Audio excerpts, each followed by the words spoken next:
this is particular. I was helping a good friend or a friend of me with his Zoom presentation for the educational system of the NIAC.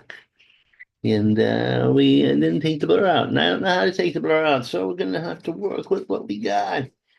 I am still suffering from painful sciatica. Yes, painful sciatica. But we will review some of the fights that went on this weekend and do so some things from the post later on, if I can last through it. Okay, the Wrecking Ball, Nick Ball, 21-1 with 1-0-1 with 12 KOs. Outlasted the Power, Deji Donnelly, 26-5-0, 20 KOs. It was an interesting fight. Not a bad fight at all. It was a battle between a little tiny man who is the Wrecking Ball. He's he's a little round man. He's only like 5'2", and he was fighting a man who actually was taller but longer in the tooth, and actually had given this Japanese fighter, one of the best pound for pound fighters, a little run for his money. So you had experience versus teeny tiny tough, and teeny tiny tough.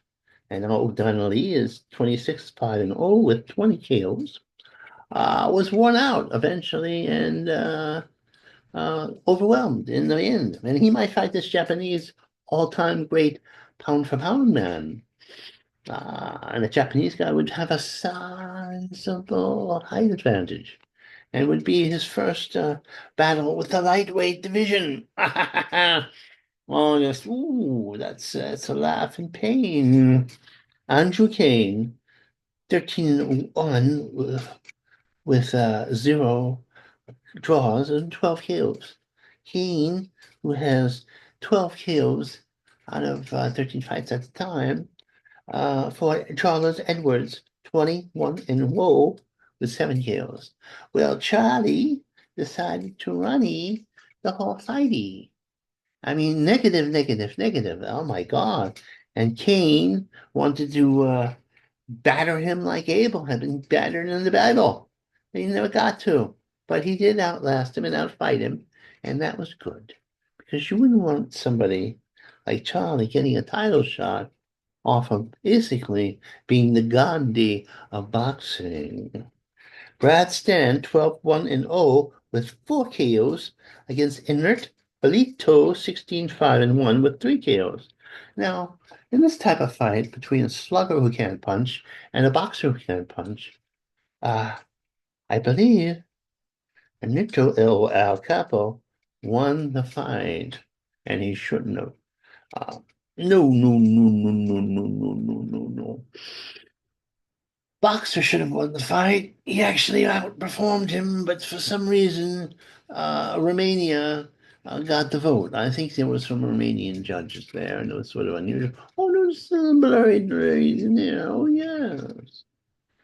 Gita Hara, 16-0-0 with 14 big KOs against Jose Marquez Aquarius, 21-3-2 with 8 KOs. Now, this was a foregone conclusion. Harahara is a Cuban, an old superhuman specimen of boxers. Cubans, I don't endorse the Castro regime or the formerly Castro regime, the commies of Cuba, with anything but having one of the best uh, amateur programs in the world.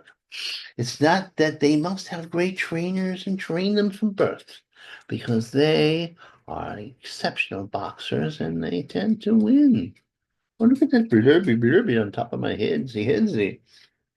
Well, Jose Macaris Aquarius fought a valiant fight against the Cuban, but the Cuban was making it too hairy for Jose.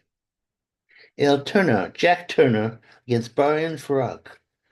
Jack, Jack and the Beanstalk, cuts down many a man and Beanstalk. He's 10-0, or at the time, 10 with 9 toes, and he looks like a child labor law is being broken, as many do the boxers from England.